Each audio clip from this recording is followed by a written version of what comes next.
L'amour entre toutes les créatures est le lien qui unit tout. Il existe 2 très belles histoires de Jésus qui traitent du rapport aux animaux. Malheureusement, elles n'ont pas été incluses dans le canon biblique officiel, alors qu'elles véhiculent un message qui pourrait transformer notre monde. À quel point la Terre serait-elle différente si nous connaissions et prenions au sérieux cet enseignement? Des gens en bien meilleure santé, moins de cancer, une vie plus longue, moins de peur, beaucoup plus de forêts, moins de famine, moins d'agressivité, plus d'harmonie, plus d'eau potable, moins de problèmes environnementaux et infiniment moins de souffrance. Voulons-nous faire connaître ce remède miracle tout simple? Je m'y efforce et je le vis. Un jour, alors que j'étais assis dans le salon du poète, j'ai entendu frapper à la fenêtre.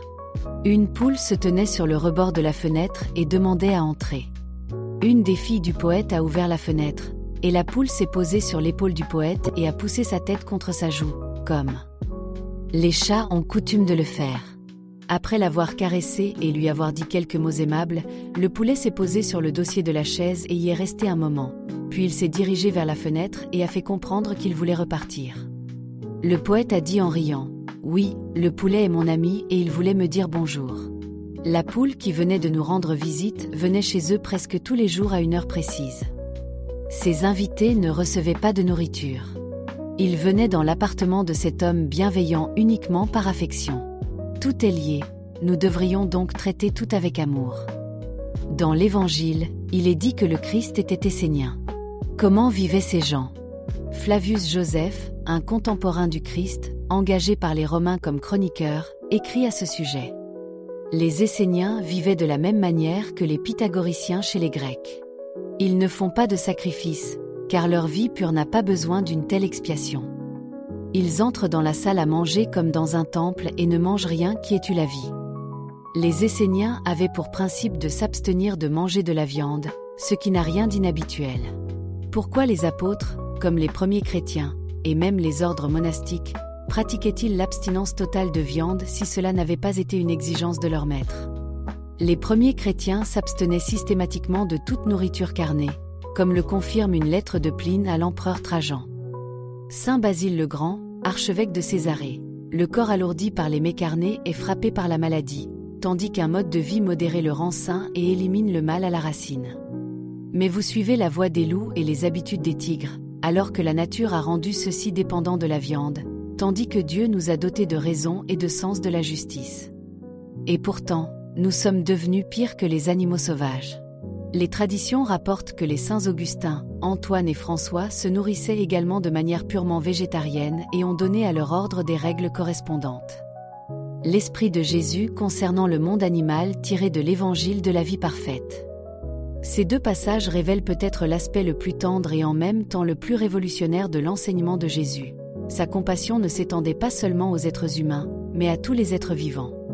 Jésus voyait dans chaque créature une expression de la vie divine et enseignait que le véritable amour ne fait jamais de distinction entre l'homme et l'animal. Celui qui fait preuve de compassion et de respect envers les plus faibles agit selon la connaissance divine. Chapitre 14, verset 6. Et comme Jésus marchait avec quelques disciples, il rencontra un homme qui dressait des chiens pour chasser d'autres animaux. Et il dit à cet homme: « Pourquoi fais-tu cela ?» Et l'homme répondit: « Parce que c'est mon gagne-pain. À quoi servent donc ces animaux? Ils sont faibles, mais mes chiens sont forts. » Et Jésus lui dit: « Tu ne connais ni la sagesse ni l'amour. Voici, chaque créature, créée par Dieu, a son sens et son but. Et qui peut dire ce qu'il y a de bon en elle et à quoi elle sert pour toi et pour les autres? 7. Regarde les champs qui poussent et prospèrent, les arbres qui portent des fruits et les herbes.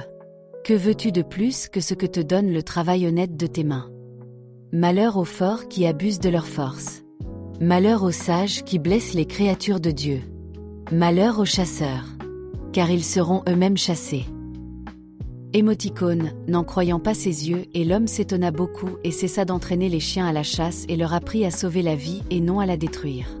Et il accepta l'enseignement de Jésus et devint son disciple. Remarque. Chaque être fait partie de l'ordre divin et porte en lui une mission, même si l'homme ne la comprend pas. Abuser de sa force, que ce soit par la violence, la ruse ou le pouvoir, est une violation de l'harmonie divine. L'homme se laisse toucher, se repent et transforme la destruction en guérison. Ces chiens apprennent à sauver des vies au lieu de chasser, symbole de la transformation par l'amour.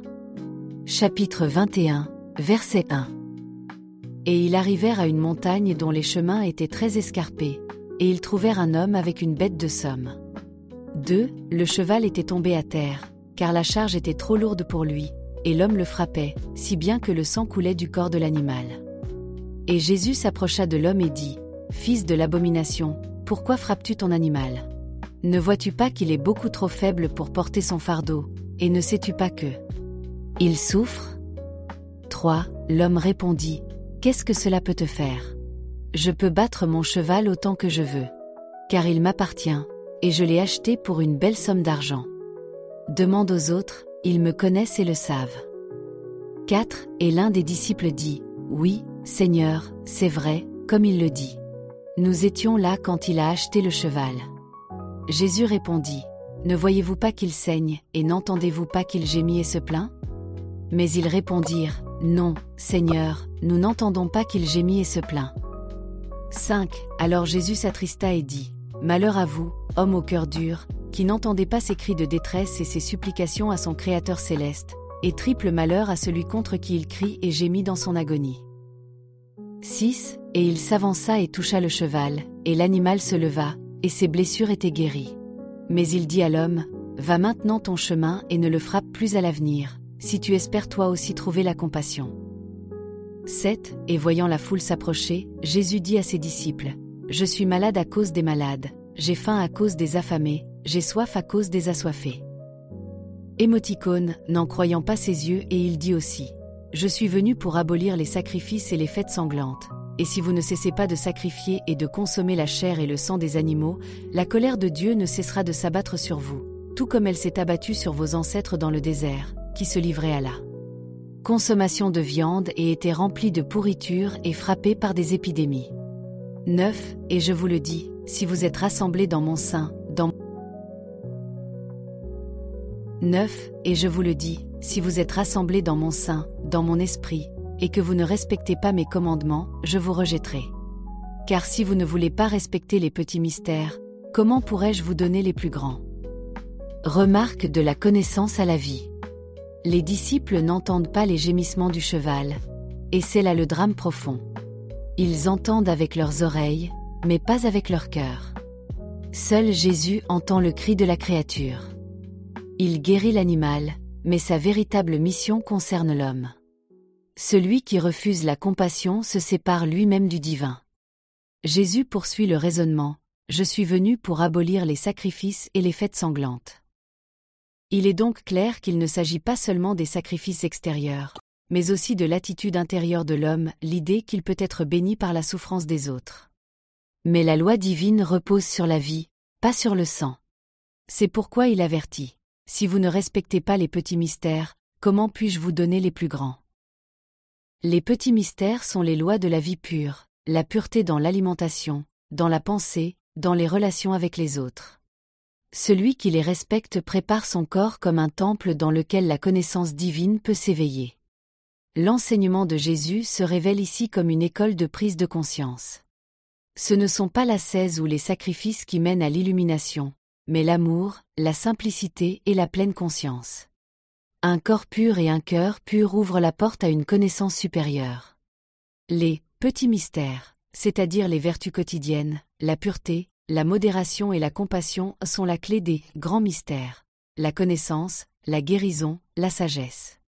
Ce texte nous invite non seulement à penser la compassion, mais aussi à la vivre. Chaque action de la vie quotidienne, la façon dont nous mangeons, parlons, travaillons et traitons les animaux fait partie d'un cheminement spirituel.